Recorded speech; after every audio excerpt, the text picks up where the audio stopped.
and staff. I'd like to call to order the regular meeting of council for Monday, December 5th. Approval of the agenda. Councilor Norberry. That the December 5th, 2022 regular council meeting agenda be adopted as presented. Seconder. Councilor Julich. All in favor? Carried.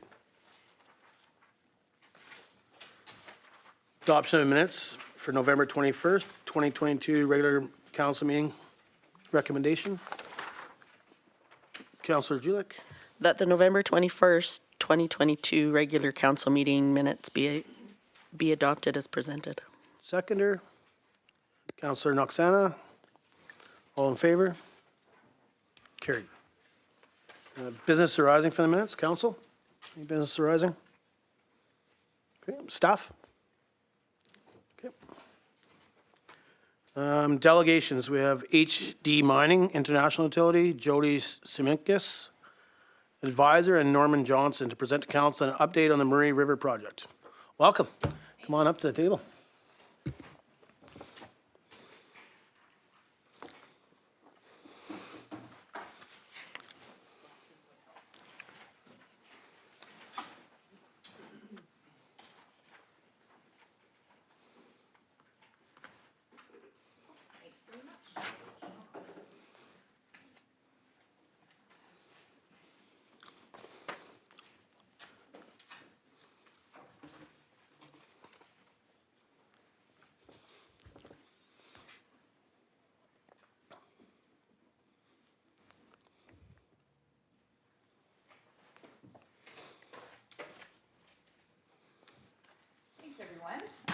Congratulations to the new members of council and the new mayor. It's nice to see some familiar faces and some new faces as well. I'm Jody Shimkus. I'm the advisor to HD Mining, and I'll let Norm introduce himself. Norm Johnson, the mine manager at the mine. So I think most of you are familiar with the proposed Murray River Coal Project. So we wanted to give you a quick update on where things are at today. I have a short presentation which I can send afterwards if you'd like to have it included in the package. Great. So the Murray River Project is a proposed underground metallurgical coal mine. It's anticipated to produce approximately 6 million tons of metallurgical coal per year over a 25-year mine life operation. From early 2012 to 2015, HD Mining completed a bulk sample program at the site.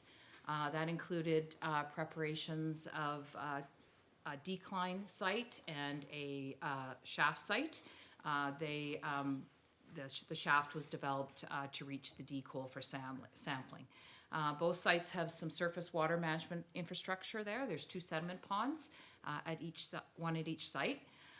But since January of 2016, the project's been in a state of care and maintenance. During this time, the entrance to the decline, the portal, was sealed off, and it has since flooded. And environmental monitoring, is carried out on the site as required by our Ministry of Environment permits and our Ministry of Energy Mines permits. And we have a 24-hour contractor at the site.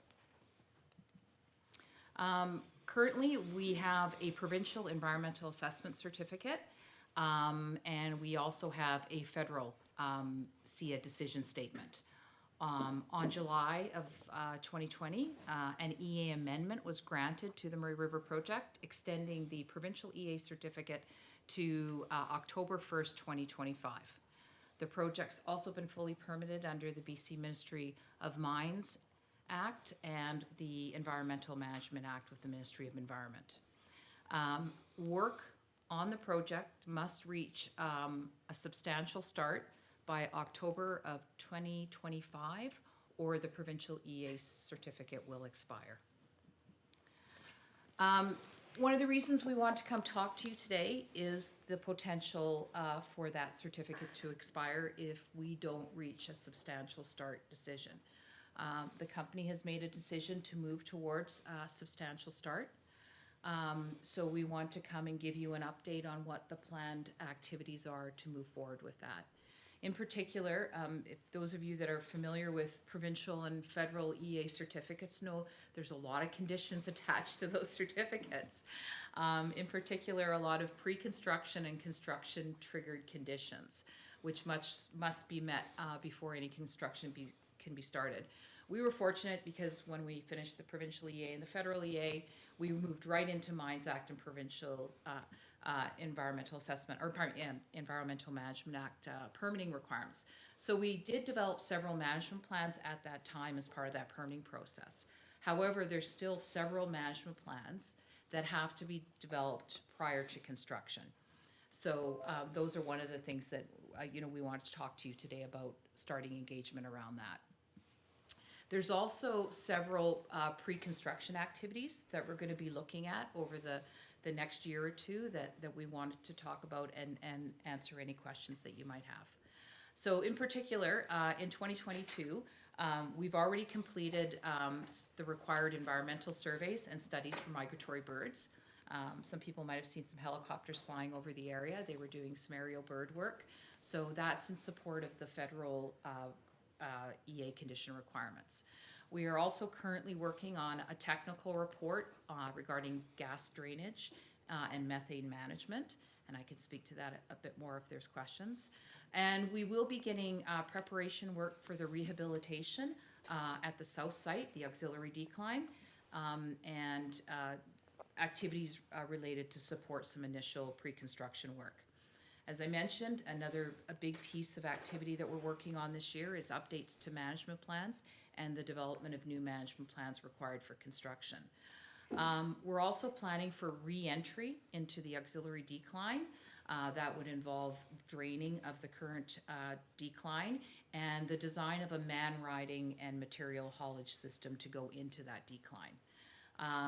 We are also meeting with contractors on the ventilation shaft design and construction. The piece of infrastructure that we believe is required for substantial start is the development of that shaft, that ventilation shaft. It's a significant piece of infrastructure that would tie into the current auxiliary decline. Norm, jump in if I'm not articulating anything right. And that would tie the two together, and that would be seen as the regulator as a substantial start to the project. Planned activities for 2023, again, include further consultation and engagement on the management plan and follow-up programs. Continuation of any required EA surveys and studies on migratory birds and caribou. There's also a requirement for some caribou work to be done next year. Again, rehabilitation of the auxiliary decline site would continue. We will also be doing some geotechnical drilling for the ventilation shaft and a pilot hole for that area. And again, re-entry into the auxiliary decline and installation of the man-riding and materials haulage system. We will also be installing a gas management disposal system, and a gas drainage drilling program will be undertaken. And finally, design of the surface infrastructure required for the shaft sinking, winches and other facilities required for that activity. Moving into 2024, works will continue in the auxiliary decline. There will be an extension of an access from the auxiliary decline to the ventilation raise location. There'll be ventilation shaft construction. We will begin engagement with BC Hydro on connection of power to the south site and the required substation requirements. And we will submit a substantial start determination to the BC Environmental Assessment Office. They are asking for those determinations to be submitted a year in advance of the expiry of the certificate. So we've been working backwards from that timeline. We continue to do monitoring and management activities at the site. As I mentioned earlier, there's several monitoring programs that we undertake at the site, consistent with our Ministry of Environment permit and our mines permit C224. We have the 24-hour security in place. That's been in place since the mine went in care and maintenance. And the 16 housing units at the site we continue to use for on-site contractors and HT staff when they come to the site. So next steps in particular with the district, in addition to providing updates and any questions that you may have, there's a specific requirement for consultation and engagement with the health service administrator for Tumbler Ridge on the economic and social effects plan. So that plan is in development, so we will be contacting you to discuss how you would like to engage on that particular management plan. We will continue the required environmental surveys and studies. And finally, continue with site preparations required for pre-construction activities. So briefly and in a nutshell, that's where HD is currently at and what our planned activities are moving forward. Any questions? Perfect, thank you very much. Questions from council? Councilor Norbury. Thank you. Thank you, Mayor Krakowka. Thank you very much for your presentation. It's always good to hear from industry in the area and what you're doing. Thank you for your presentation. My first question for you is any advocacy towards the Ministry of Mines something you would need from us? Because we do, it's not uncommon for us to reach out to the Ministry of Mines, and we're happy to be that advocacy piece if you need that assistance. So if that ever becomes an need, or you feel that it could help, please don't hesitate to reach out to us. We're happy to do that for you. I know that industry usually has a lot more pull there, but we're happy to lend our voice to you as well. So That is greatly appreciated. And I think as we get closer to things like the submission of management plans and, you know, looking at substantial start determination, we would appreciate a letter of support from the district if they are so willing to give that support. But absolutely, and I don't know that industry has much more sway anymore. So any support, particularly from the local government where the activities are occurring, is greatly appreciated. So I will definitely be taking you up on that offer. Good. Okay, any more questions from council? Councilor Norbury. thank you. So I had one more. I want to give my colleagues an opportunity to chat. We are facing a bit of, I don't know if I'd say housing crisis, but a housing crunch in our community. And I'm trying to think outside of the box on how we can get creative in assisting our residents to address that issue. So my question to you, or problem I can throw at you, is in the short term, the next year or two, is there any opportunity for us to, or for you to open up that housing to allow people to rent? And I'll stop at that one. I'll be very, very honest. You know, other companies in the area have approached HD Mining about that potential. There is some complexity involved with the houses. So I will take that back to the ownership, but that question has been posed of us, and right now the preference has been to keep it for HD staff and contractors, and the security that's currently on the site is also using that housing. But we are well aware of the challenges facing the community right now with housing, so we ourselves are quite grateful that we have access to those facilities, particularly for our contractors. Follow up, Councilor Norbury. Thank you, Mayor Kalka. And fair enough, that was a from left field crazy thought and idea. I can certainly appreciate you have investment in infrastructure down there, and you definitely want to make sure that's available for your company moving forward. My only other thought with that is, maybe, I can appreciate the concern about just opening up to the public, but we're also in housing crisis for traveling professionals. ECEs, nurses, doctors, we regularly lend out our own housing.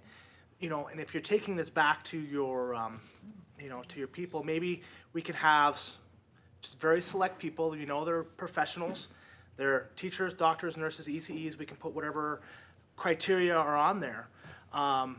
You know, because we're potentially losing some good young professionals or even old professionals because of the lack of housing. So, I mean, Okay. there's the scale there. Would be greatly appreciated if you can assist us anyway there. Thank you. Councilor Hoffman. Thank you. Hello, never met you guys before, so nice to meet you. I am a fairly new resident in town, so the shutdown was already in effect when I got there. So I understand that underground mining requires a skill set that's generally not available locally. And I was wondering sort of what level of staffing would you need once you do open up and have production? Is that housing sufficient for what your purposes are, or are we gonna need to expand? No, it would not be. Okay. We would be re-engaging with the district on the most appropriate model. You know, the district historically has been, you know, very in favor of keeping localized housing, not camps, and we understand that that's, as far as I know, that's still the case, is it not? And we were very supportive of that. So we were early on, we were looking at a variety of options. We are also looking at having an EPC contractor assist us with this project. So that is one of the things that we would be discussing with them, sourcing of workforce down the road as well, and housing for that workforce. Okay, and if I may do another go ahead. question. I'm not sure, I don't know the structure of HD, so this is just a general question. If it's not something you want to answer or not appropriate, by all means, tell me so. But I'm wondering, is there a background contract that the coal would be supplied to, or are we talking about spot pricing going forward for the production capacity? Yeah, I mean, the ownership, I mean, this is no secret. HD is a Canadian-owned company. It's privately owned, however. Some of their key shareholders are part of the Huiyang Group in China, and they source a variety of mines, variety of places across the world, Korea, Japan, China, you know. So it's really gonna depend on the coal quality and where it's required.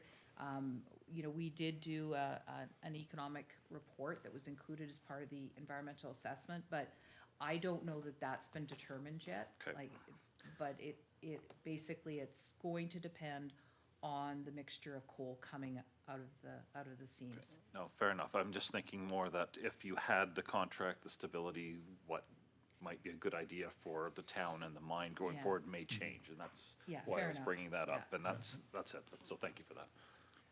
Perfect. Anything else from council? Yes, how will you control the selenium coming out of the mine when you do drain the mine?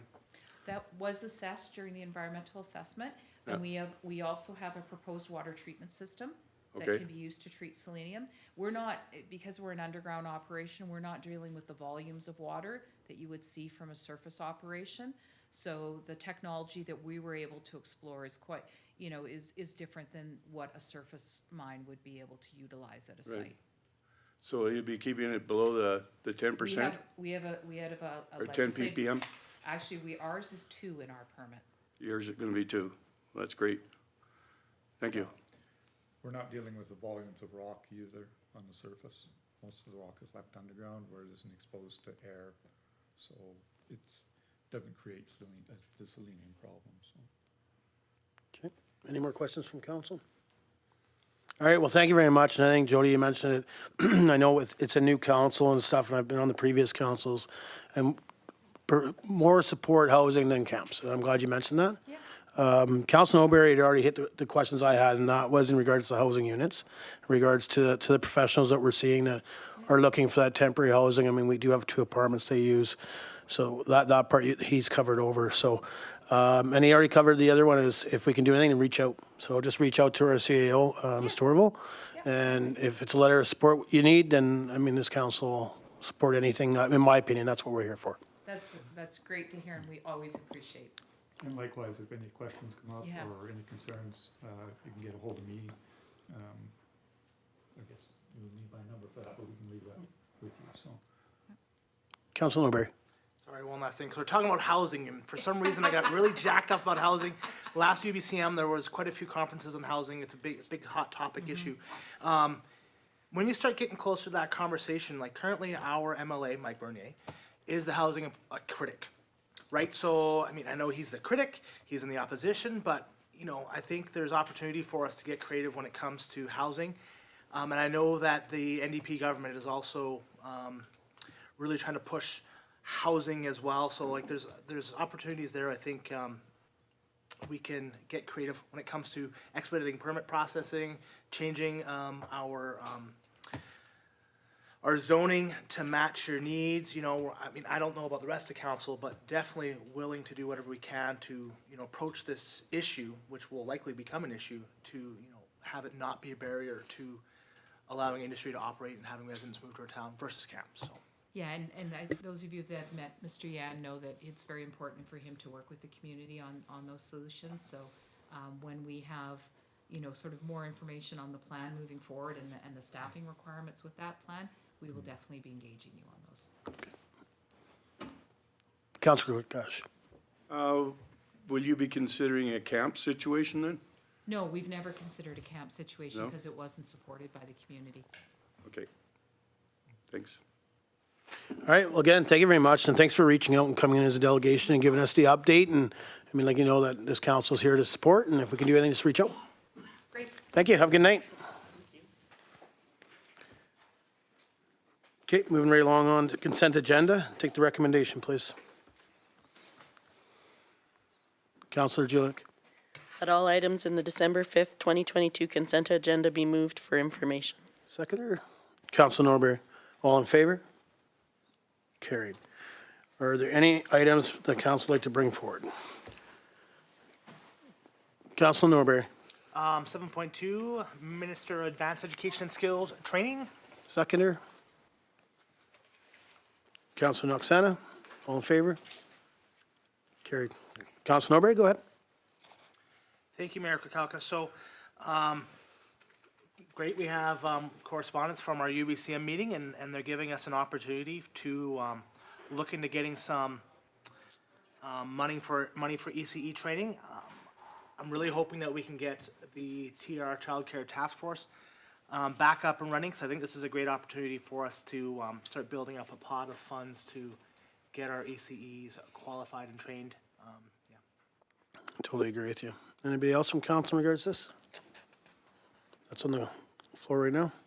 So I'll just mention, yeah, that there has been an email, and I think staff will be directed to invite them in to be a delegation, and that's the president of Northern Lights College, and then we'll move forward on that.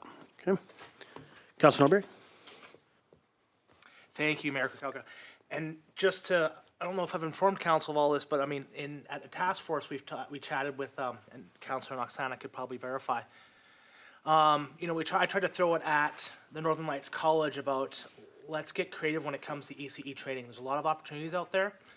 There's a lot, people are learning that they can become qualified many different ways, and you know, I challenged Northern Lights College to try and come up with some of those creative opportunities, and we could come up with interest lists. We can do whatever we need to do, because I think there's funding out there. Like, I know there's funding out there through Canuma Coal, potentially other organizations if we can start approaching them, the South Peace Mackenzie Trust, and yeah. So Northern Lights College hopefully is one piece of the puzzle there. Agree. Councillor Julik? I would like to discuss 7.3 if we're done with 7.2. Yep. Seconder. Councillor Noxana, all in favor? Carried. Continue. First, I'll apologize to everybody here because one of my questions is, do we have an extreme weather condition policy? And I didn't take the time to go look that up. And then the second question is, I'm surprised that -10 is the threshold. That just seems like kind of normal, so. Yeah, I think that, yeah, I didn't realize it for the area here either, but I'm not sure if staff has an answer in regards to your first question, Ms. Torville?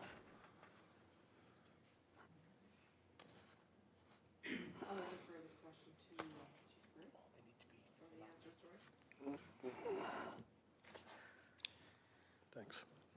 Mayor and Council, so we don't currently have an extreme weather event policy per se. We do have an emergency response plan, which is an all-hazard response plan, which does take into consideration extreme weather events. Thank you for that. I knew we had something, I just couldn't remember what it was called, but follow up? My question would be then, you know, like I know that I'm not seeing anybody that's been affected by that, and I know that the community center's often opened if we have a power outage to make sure that we're covering the folks who maybe don't have ways to heat their house an alternative way. So I'm assuming, like, do we have a facility here that would bring that to our attention if we had folks who were not staying warm? Ms. Torval?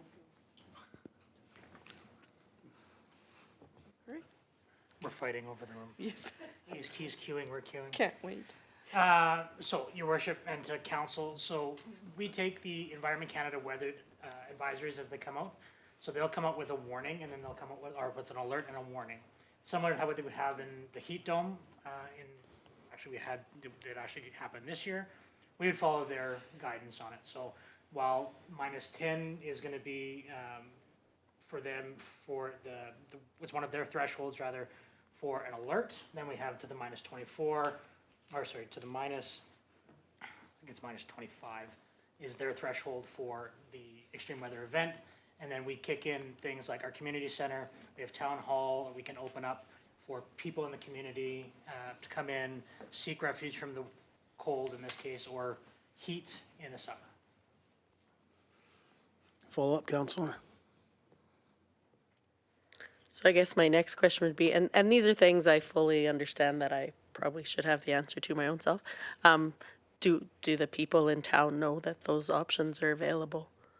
And if they or is there a way we could maybe make that information available? Yeah, I can mention about the heat dome. When that came up, staff was all over. It was advertised everywhere. Bulletin boards were posted as well as our Facebook and website. But staff maybe have other ideas. Your worship, you're absolutely correct. We do put out social media campaigns in order to try and invite people to come down where they seek that type of refuge. There is a provincial standard that you are self-sufficient for 72 hours. So we do not want to try and become the catch-all for every type of emergency. There has to be some self-reliance to the resident and the public at large. However, we understand that when we're dealing with large community-wide events, such as a heat dome or an extreme weather, especially when we include a power outage at the same time, that we do have to step up. And we, at that time, would likely open Emergency Operations Center to a level 1 standard, and then facilitate those needs as they require. Thank you. Counselor Noxana? I would like to say, we all saw the posts in the summer. The heat dome was very well advertised, but now in the cold months, is there consideration given for people who are staying at the RV park? Because I think most of us at this table have houses and everything, but if there's residents at the RV park for the winter, that could be chilly if it's -33 and windy. I'll go to staff. Not to put staff on the spot. I mean, if this is better to ask for a report, I'm fine with that. And unless staff wants to just keep answering the questions off the fly. Your worship, I think this would be one of those cases I would have to come back with some more information.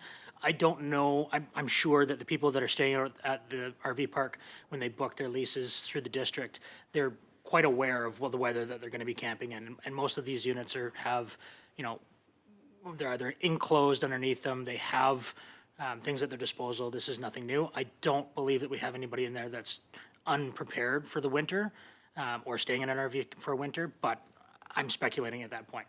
Thank you. Counselor Hoffman? Thank you. I think I know the answer, but I thought I'd just make it explicit. Do we have anybody in town that we know that's homeless, or I don't think there's a registration or that, but is there anybody that is generally going to be an issue and needs a place to stay? Ms. Torval? Okay, thank you, Mayor and Council. I am not aware of anyone who is currently homeless. Thank you. Follow up? Nope. Counselor Jelic? I guess mostly this started the questions, and so I'm wondering if it would be acceptable to send my questions to Chief Curry so that we don't have a bunch of questions coming at him. I guess for me, I just didn't realize that the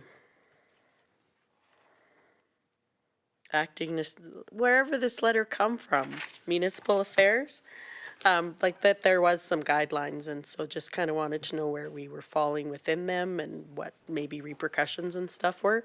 So I'm happy to throw that into an email through interim CAO, Ms. Torville, and through to Chief Curry. Yeah, if we're looking for something like this, I suggest we put a motion on the floor looking for a report back for staff, and they'll gather the information and give us the opinions from their side. So we can do that, it just needs to be done by motion for them to come back with a report. Councillor Jelic. I would like to make a motion that we get staff to put together a report in regards to this letter and where we, as a community, are. Okay, seconder, Councillor Norbury. Discussion. Councillor Norbury.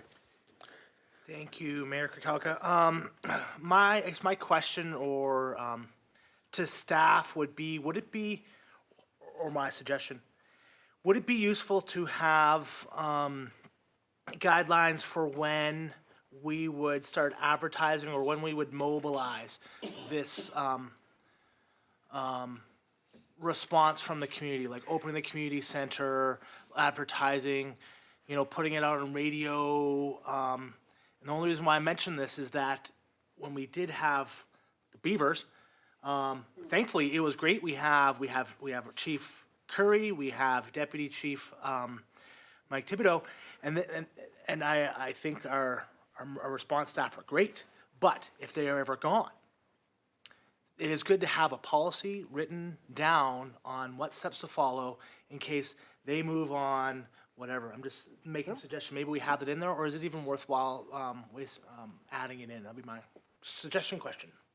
Yeah, my thing, I think with staff would be hearing that, and you'll see some of that in that report. I think that's a great idea. We talk about the beaver, and I know myself, I was at town hall using the radio because that was actually working. So I was able to contact the on-shift manager for the district for public works, so it actually works. So, but yeah, I don't think it's wrong, and I think staff will pick that up and bring that back in a report for us. Okay, any more discussion in regards to the recommendation on the floor? Okay, call the question, all in favor? Opposed?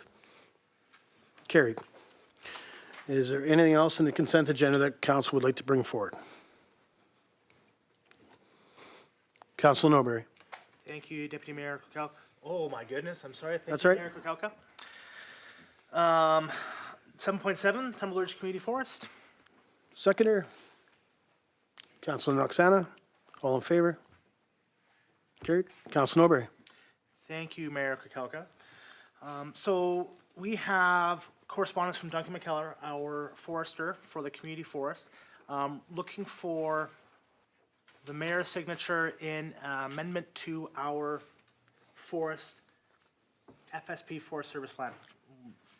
And I don't know if everybody read it, but we're looking for approval to amend it so that we can adjust our planting standards for forests in wildfire management zones. So when there's a higher propensity for potential wildfire around a community, we're proposing that we want to plant trees that are sturdier to wildfire. So we originally said that any time we are harvesting the trees, we're going to plant harvestable trees, right? So we're gonna go back in, we're gonna put in pine, we're gonna put that all back in there because that generates the most value for us. But now we're saying, in specific zones, we want to change this so that we can be more resilient to wildfire. So, yeah, I just want to throw that out there, and I'm not too sure what the mayor will be looking for approval to sign this document for us, but I want to first present it, throw it to council if there's any questions, and go from there. Yeah, so this actually came directly to me to be signed,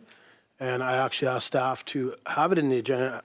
And that was for Councilor Norbury to be able to give an update and everything else in the reasoning, so I don't need a motion to sign it, but I wanted council to be aware of it and have it in front of us before I did sign it, so we all understand, again, all the background information and what the community forest is meant by that, just before signing it. So I don't think I need a motion. Is there any more discussion in regards to that? And I thank you for the update, Councilor Norbury, and that's why I put it on there. Councilor Hoffman. Just one quick question. Is there any analysis of the cost to us for doing it this way instead? Or is it just a safety question and this just makes the most sense by the analysis? So, Councilor Norbury can answer, but there's no cost to us directly because it's done to the community forest. Okay. But Councilor Norbury? Thank you, Mayor Kukalka. I would have to get back to you, but to give a little background on how reforestation works after harvesting, So the community forest, when we go and harvest a cut block, we are obligated to put aside money in what's called civiculture. So we have to reforest the area. Now, I know the particulars are that we pay, like I'm not even gonna say because I'm not exactly certain, but we do have a per tree amount, and I'm sure, and we buy that from semi-local plantaries, nurseries, thank you, there we go. So there may be a variation in cost for the trees, but we are already planning to have that expense, and we take it out as from our profits. So I can't see it being too much of a difference, but it's already taken care of. Thank you, Councilor Norbury. Councilor Clickash, sorry. I read the report completely and firmly agree with it. It's a really good report. The trees that they're going to plant, I think it's worthwhile in this area. And that was one of the things that I mentioned when we were politicking, was the first to have fire mitigation around the town. And this 2-kilometer fire mitigation is going to help a lot, I think. And I think we should move forward with it, you know. I agree. I'll be signing. I wanted to put it in front of council before I just sign it, and council didn't get to see it. Sure, I can see it, send it in an email, but it was actually Ms. Torval that brought it into me to sign and ask for it to come forward, just so council's aware. Okay, is there anything else from correspondence that council would like to bring forward? Councilor Norbury. Oh, sorry, Councilor Noxana. She beat you. 7.5, Tumbler Ridge Forever Young Society. Okay, seconder. Councilor Norbury, all in favor? Councilor Noxana. So they're asking to put a CCAN, I believe, on the property at Willow Hall. Is there any implication to the neighbors, any bylaw that wouldn't allow this? Landscaping, I know like the lawn would have to be mowed around it. And what would be the benefit of putting it there versus anywhere else? I know there's other organizations that have CCANs at Public Works or anywhere else. Yeah, I mean, I'll go to staff, and I don't want to put them on the spot, and again, if they'd prefer for them to come back with a report, I'm fine with that. One thing I'll say about a CCAN, I understand they're not a residential housing, but in residential, you cannot have a CCAN on your property unless it's due to construction. I'm not sure if it's something different in regards to Willow Hall, but I know they have a shed on site already. And then you already mentioned in regards to the location that council put in the budget for non-for-profit staff CCANs at, and that was at the Public Works Yard. But again, if staff doesn't want to answer, we can put a motion forward for a report. Ms. Torval. Yes, so if you would like to have us bring back a report, that would be great. Appreciate that. I wasn't sure if staff would talk to it again. The stuff comes forward, and obviously they're leaving it up to us on what direction we want to go. You know, sometimes we can ask for a report, or sometimes we don't think we want to have it allowed. Doesn't matter if a report comes forward, we're still not going to allow it. So again, we can, the least amount of reports that have staff bring back has more time for other things. But if, again, I am not telling council not to ask for a report. I'm just saying we got to think if it's worth it in regards to asking for the report. Councilor Noxana. I guess my bigger question than getting a report back is can we approach them and just see if they're interested in getting the CCAN put at Public Works where everybody else's is, instead of getting a report on what this would mean for everything? That seems like an easier.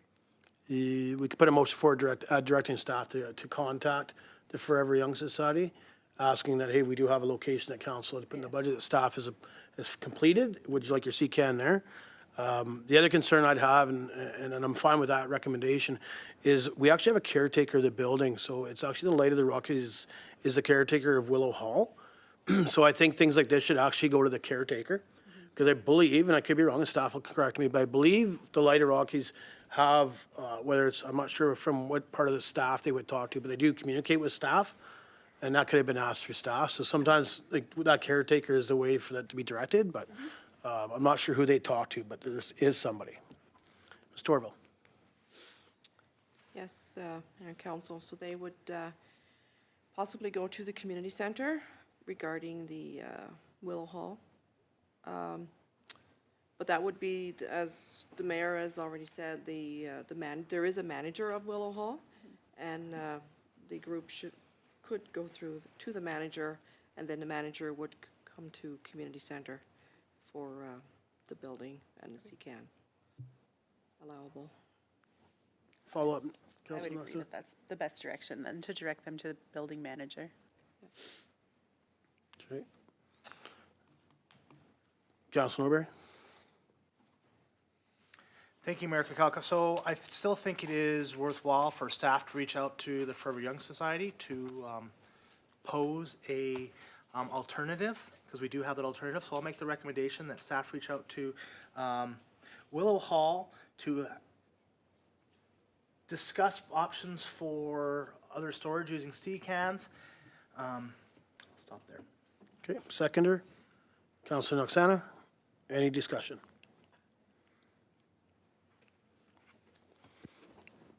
Councilor Clickash? I'm aware that they've been asking for this for about the last 11 years at different times, and it's been, and it's never gone through. So we do allow, or the town allows, CCANs for up to 2 years on a temporary permit. And I don't think that's changed any, because I see them in different areas and at different, they're on residential land. So I don't see where this would be any different, right? It's it's the town's land, and it's the town's building, so I think it's directly up to the town whether they want to allow it or not. Yeah, Councilor Norberry?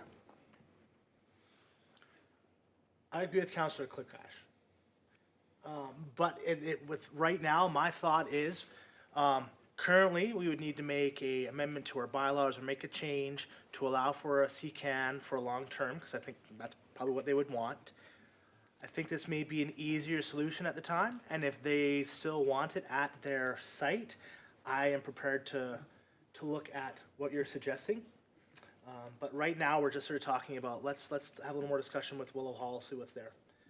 So that's the recommendation on the floor.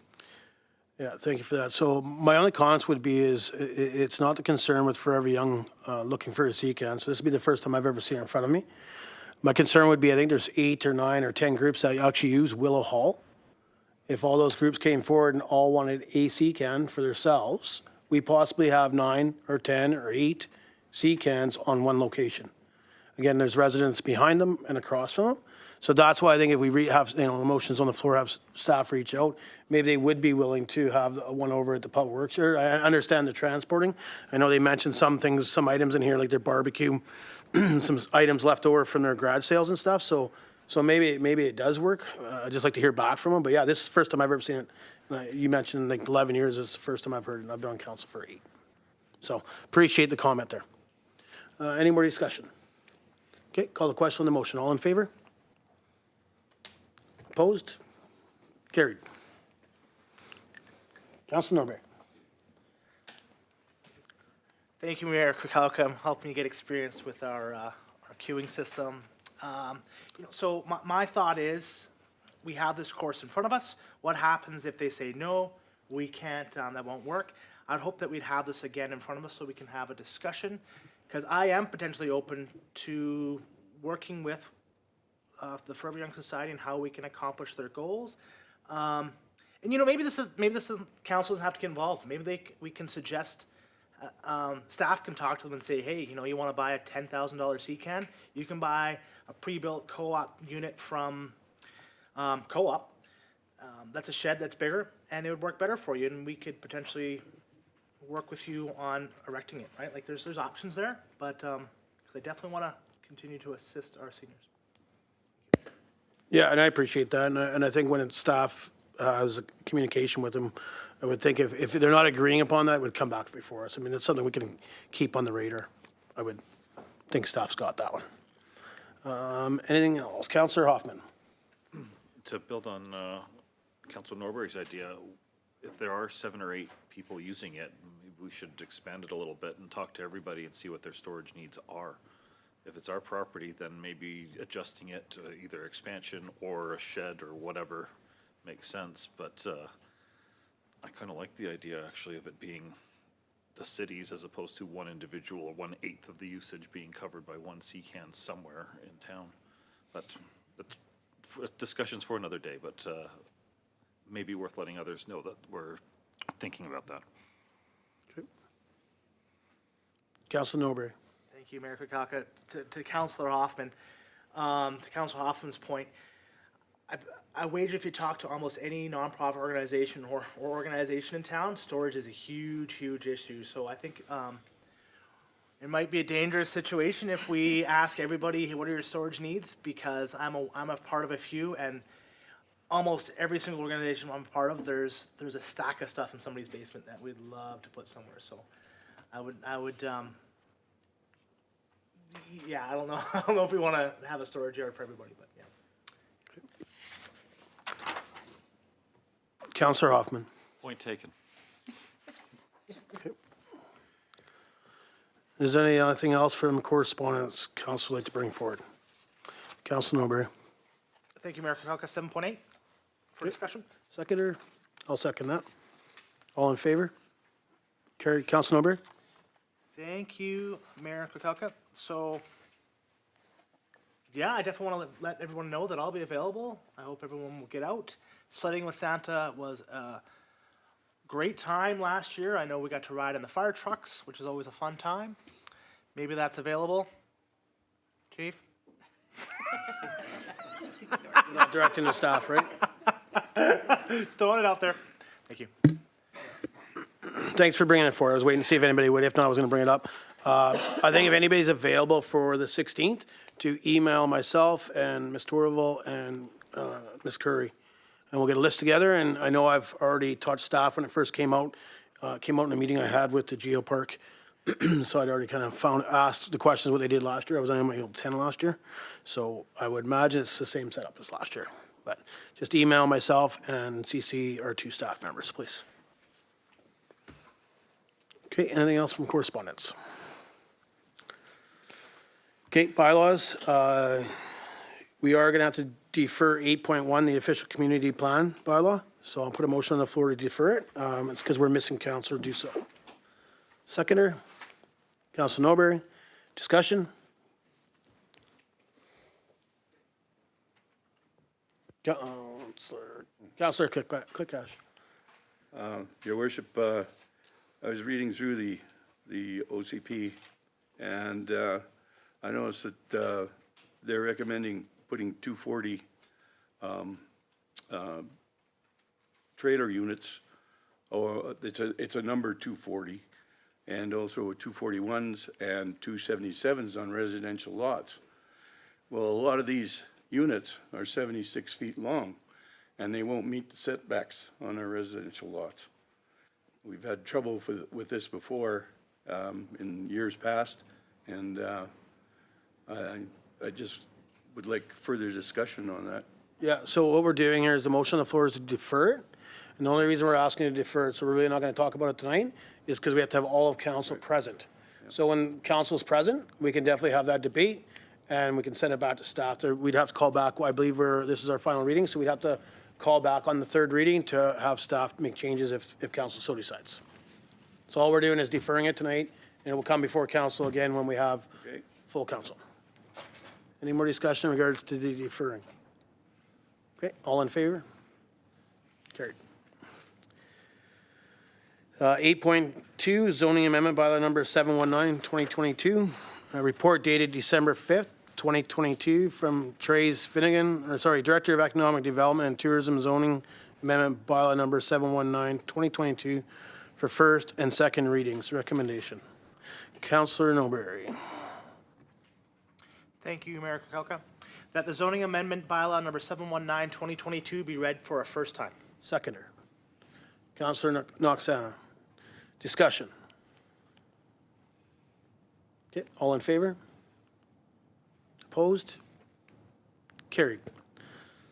And the second recommendation, council.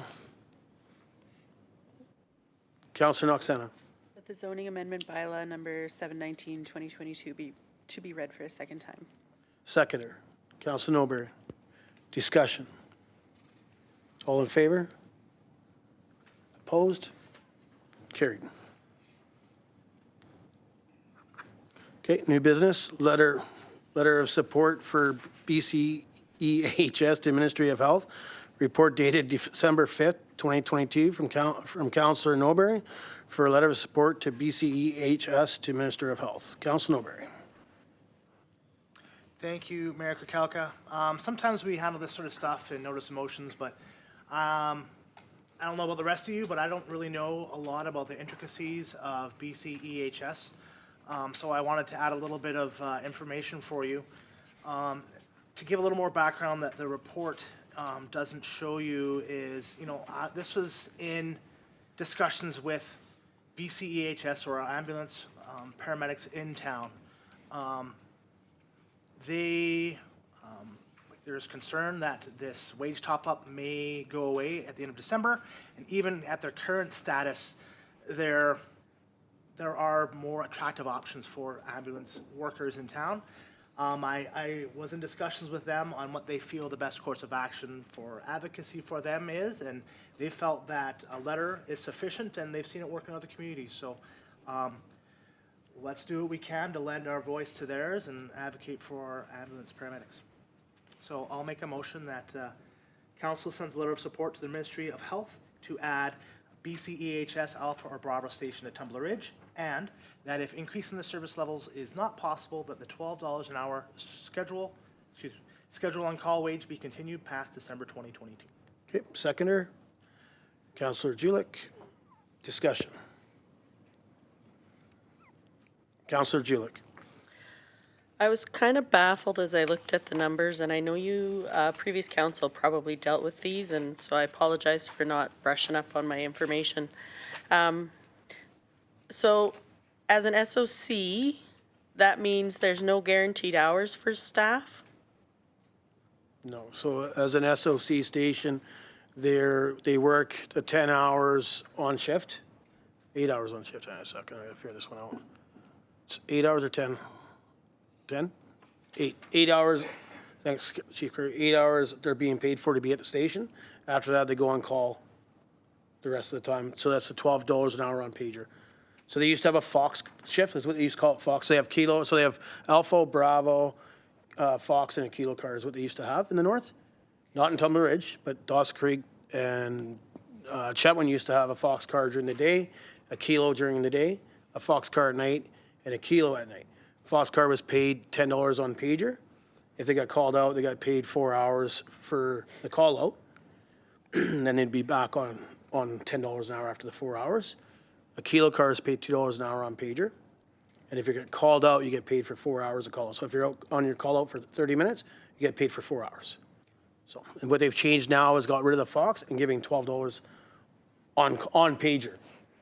They get their full wage. It all depends if they're a PCP, an EMR, driver only in regards to what their wage is for the day shift that they work with the SOC station. Go ahead, follow up, Councillor Julik. So I'm wondering then what that all is still a little confusing for me. I'd have to write that all down, but like I'm kind of getting it. But my concern is then when you look at the statistics that were included in our package, like we have more call-outs than the Alpha and Bravo. So what, has there been a justification for keeping us as an SOC? Is it a staff thing? Is it a? No. So previously, they used to be phoned and show up to the clinic to let people in on the weekends, right? So instead of actually having a merge open in Tumbler Ridge, they relied on the ambulance so you'd meet the patient there, you open up the door, call a nurse. So that anybody that went on after hours, so anytime in the evenings or anytime on the weekends, you were calling out an ambulance. That's why the numbers are higher than Bravo and Alpha cars. Councilor Nober. Thank you, Mayor Kukalka. So the wages are one issue. The second part is I didn't include it in our package because whenever it comes to emergency service personnel, it's not great to advertise how many people they have currently working. But the Alpha Bravo car would increase what they have. Right now, there's a small number of people that are having to do the on-call, and it's burning them out. Having these extra people would help alleviate that issue as well. But that's what you're asking is why I included this data point because there are places that do have Alpha or Bravo cars that have less call volumes than we do. So that's why I think it's important for us to advocate for them because other people already have it. I think we should too. Yeah. Thank you. Any more discussion? So I'll just make a comment. 100% support the motion that's been put on the floor by Councilor Norbury. I used to work for BCHS. I don't no longer work for that organization, but it is important in regards to having a service available to our residents. A Bravo or an Alpha car will probably help out with timeouts. So if that's the scenario we're in with this SOC. If they're called out at any time between midnight at the shift end and 3 in the morning, they actually time themselves out and can't show up for work the next morning. So now we have no ambulance crew in town. With Bravo or an Alpha car, it takes more staff to staff the facility to keep the Bravo car and the Alpha car filled. Now, again, that's we're relying on BCHS to be able to have staff. Right? You can add an Alpha car, a Bravo car, or any other car you want. If you can't get people to come to Tumbler Ridge to take shifts, you're still short. Like, they just believe. I was just talking to some of the people that work for them, and I want to say there's 279 full-time positions just allocated by BCHS. You got to have bodies to fill those positions. It doesn't mean that we don't advocate in regards not only for our locals that live in our community and work for BCHS, but it's for our residents. You know, it's to me, don't get me wrong, those are residents too that work for BCHS, but it's for the health and safety of our residents and our workers. So 100% support it. Councillor Hoffman.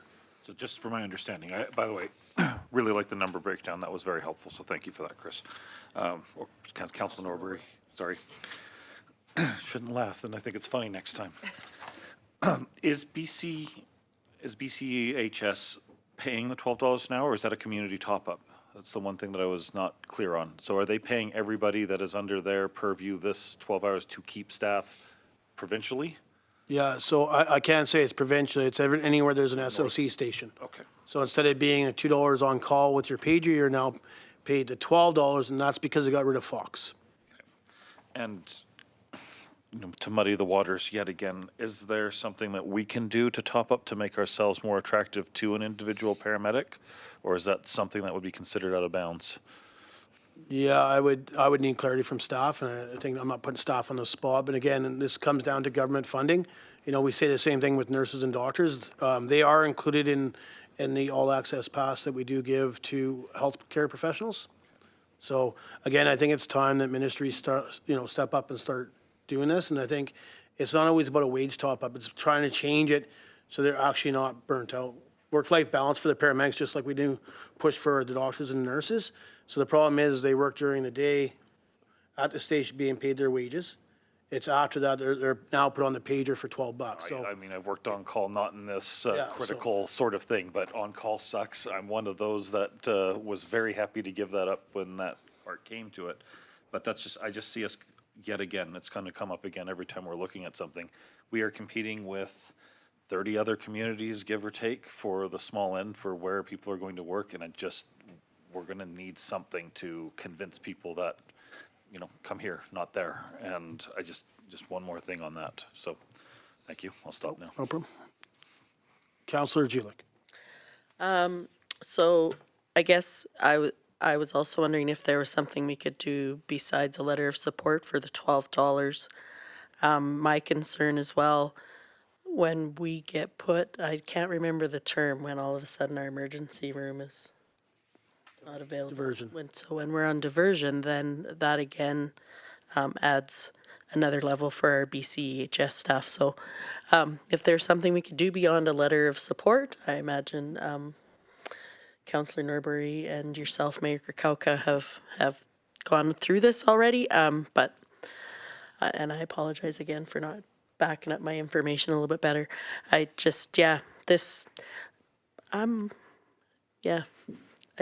there's something where we could do. Councillor Norbury. Thank you, Mayor Krakauka. So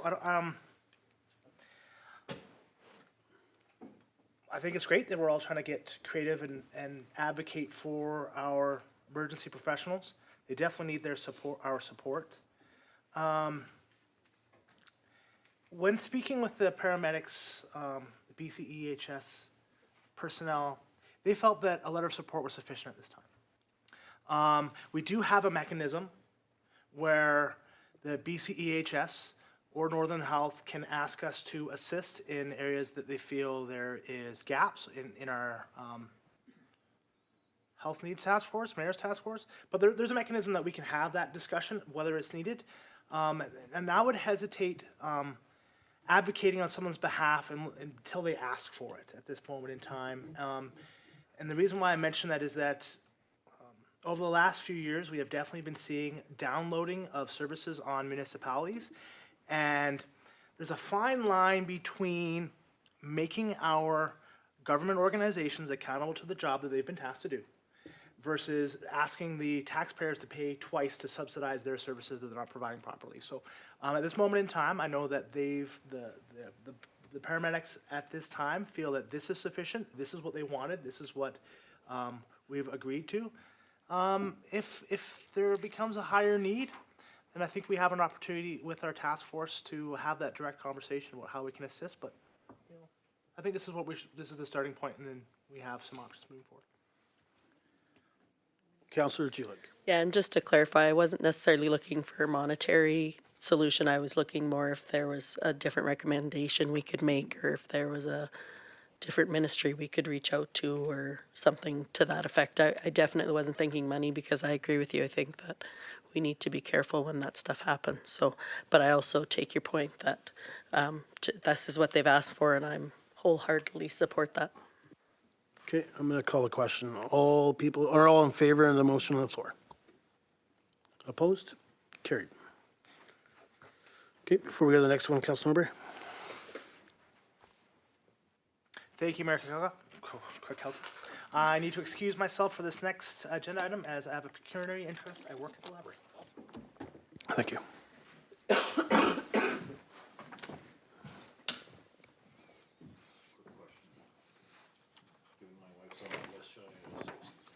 Mr. Torval?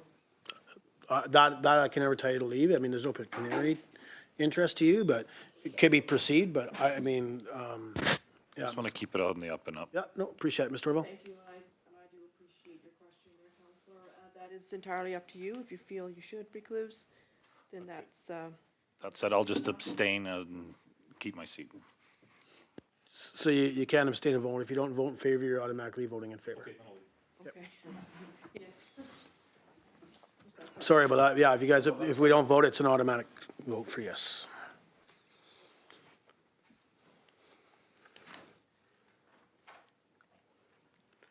Okay, 9.2, Tumbler Ridge Public Library Board appointments. A report dated December 5th, 2022, from the Executive Assistant for the Tumbler Ridge Public Library Board appointments. Recommendation, please. Councillor Julik. That council receives this report for information, and that the following residents are appointed to the Tumbler Ridge Public Library Board for 2023. Trent Ernst, Amber Bell, Dara Hoffman, Zachary Schoberger, Brett Robertson, and Ellen Sagar. Seconder. Councillor Noxana. Any discussion? All in favor? Opposed? Carried.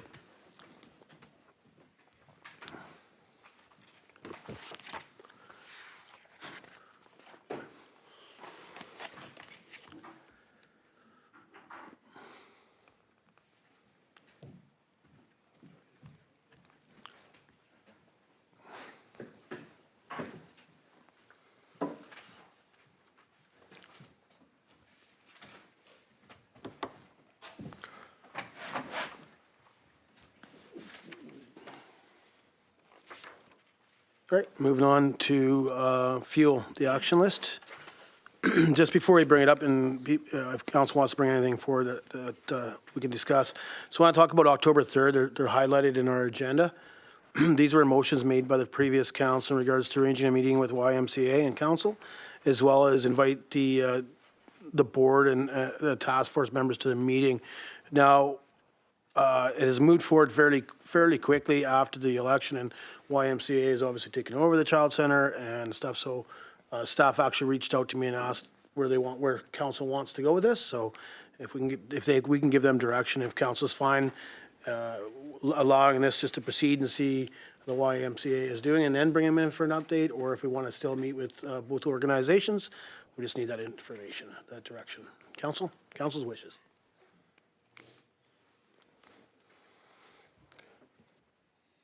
Councilor Noxana.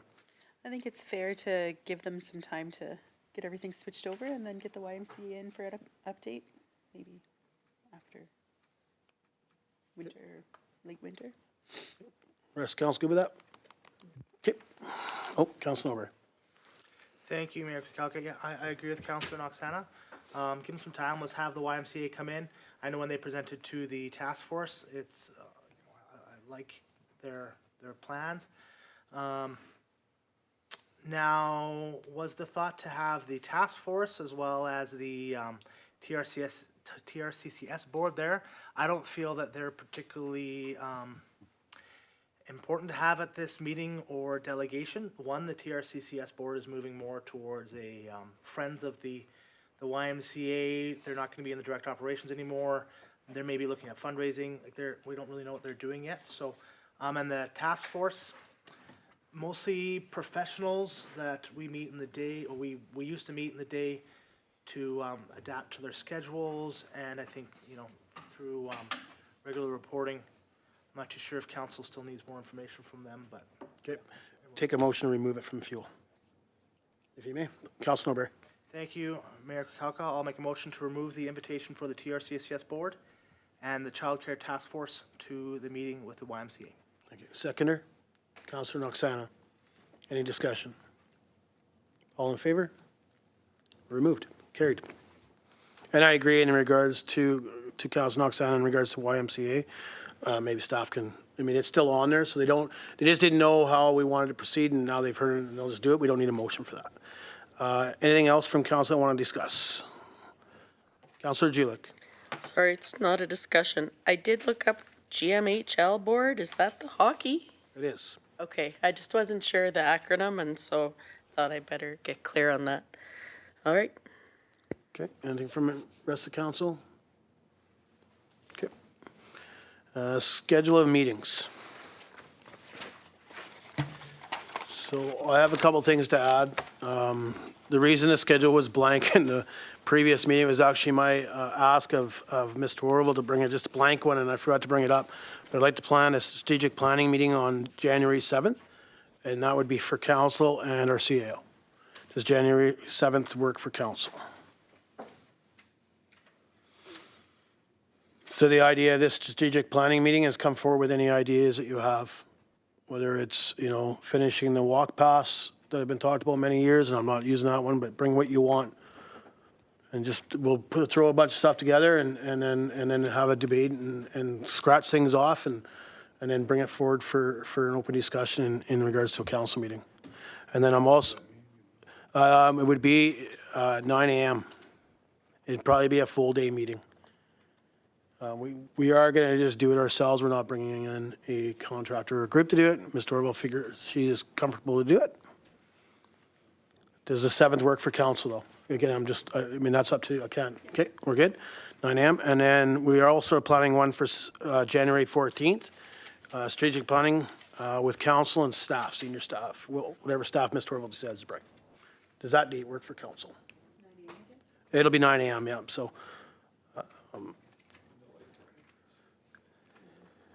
lunch will be, staff will take care of the lunch and stuff for us, but again, and it is just a workshop for council and our CAO on the 7th, and then again, just a workshop with staff and council. It is not a public meeting.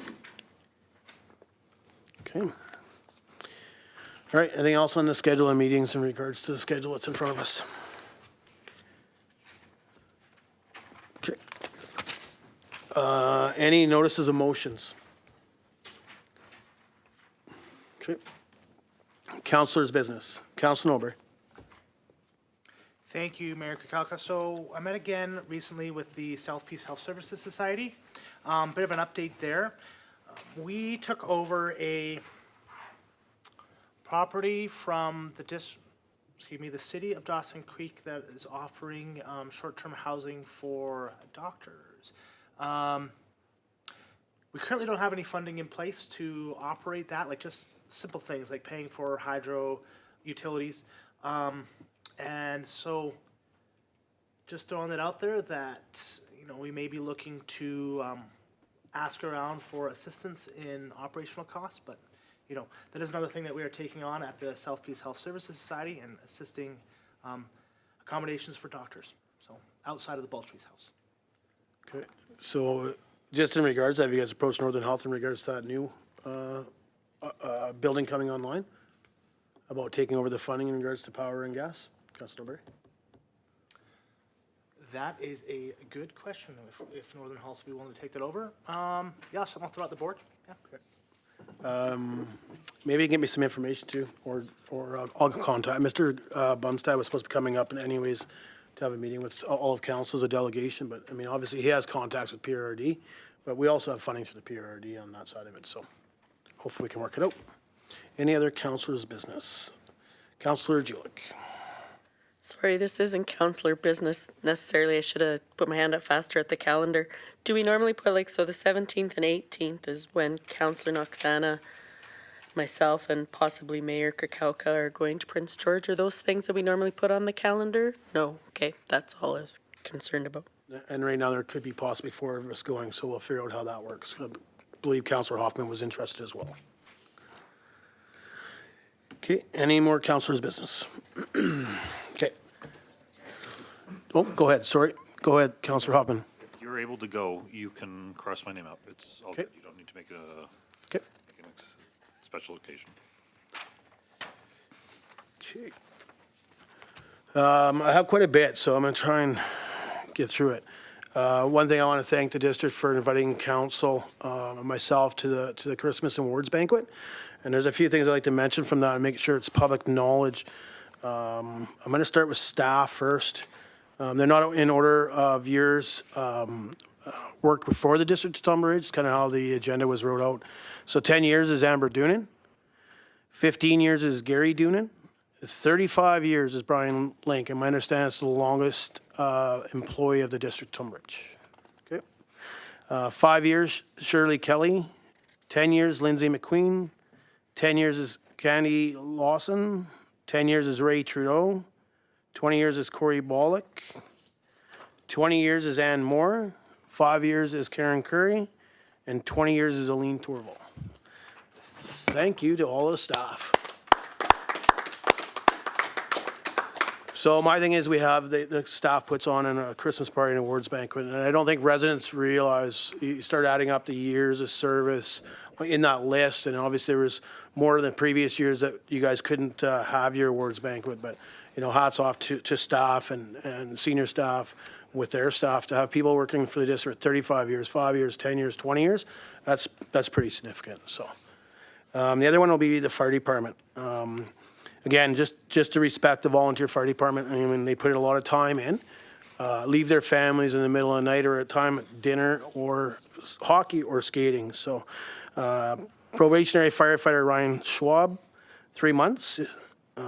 Frank Amati, 1 year. Kristen Hab, 1 year. Iris Notley, 1 year. Alex Murray, 2 years. Kevin Bossum, 2 years. Justin Pouliot, 4 years. Michael Naylor, 6 years. Kevin Pittman, 7 years. Adam Hall, 9 years. Dustin Curry, 17 years. And, sorry, Fire Chief Dustin Curry. My apologies to you. Deputy Fire Chief Mike Thibodeau, 18 years. So again, same thing I said earlier in regards to that. Thanks to the fire department. It's a lot of years when you add it up, and we did have all the amount of calls and training hours they'd provided in 2022, but again, thank you to staff for all that. And to Karen Curry, thank you for having that on my desk. So I met with the Geopark and the museum this week, last minute. Reached out to staff and they were able to organize it. And I wanted to make it very, very clear to the museum and to the Geopark.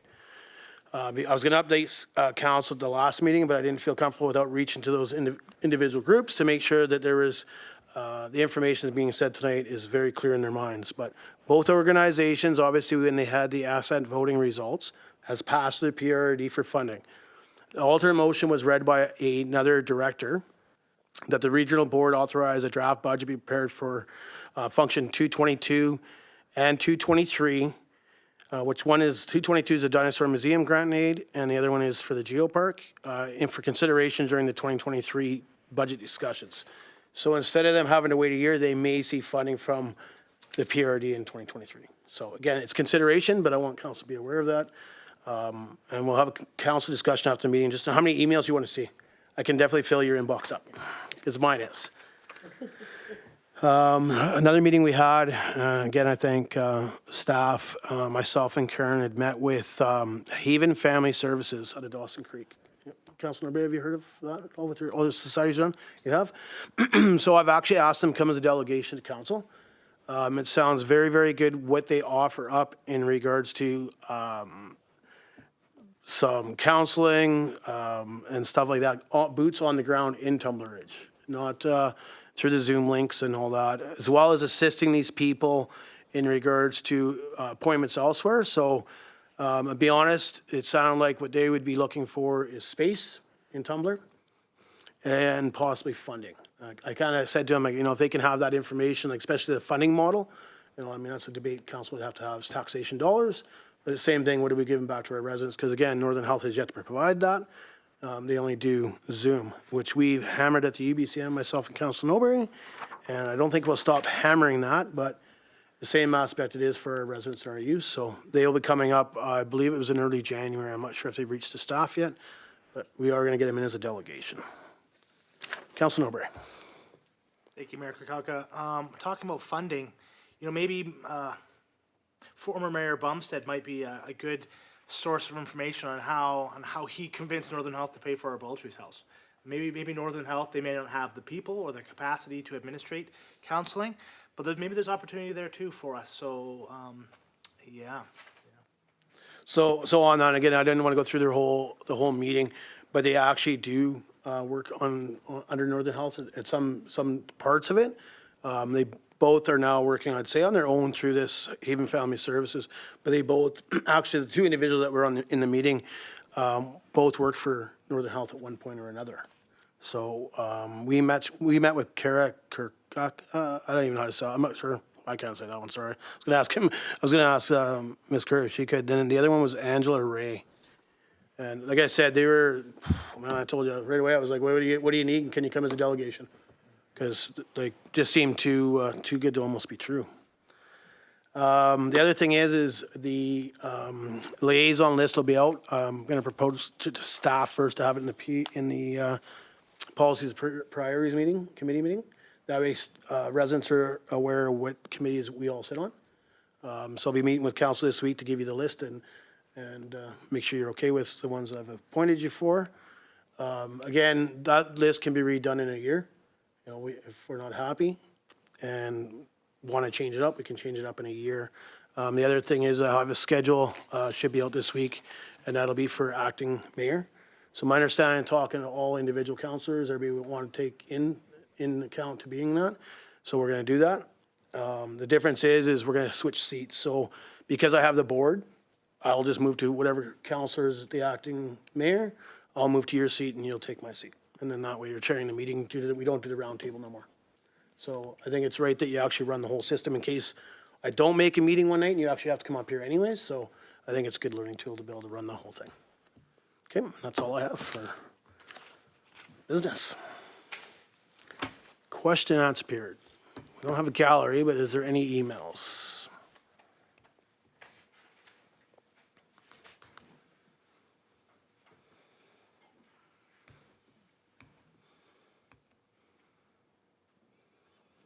Nothing? Okay. Resolution to close meeting. Take the resolution. Councillor Julik. That the December 5th, 2022 council meeting be closed to the public to permit discussion of items relating to labor relations or other employee relations pursuant to subsection 91C of the community charter. the receipt of advice that is subject to solicitor-client privilege, including communications necessary for that purpose, and information that is prohibited or information that if it were presented in a document would be prohibited from disclosure under Section 21 of the Freedom of Information and Protection of Privacy Act pursuant to subsection 91J of the Community Charter. Seconder. Councillor Knox. All in favor? Carried. 5-minute recess. Dawson,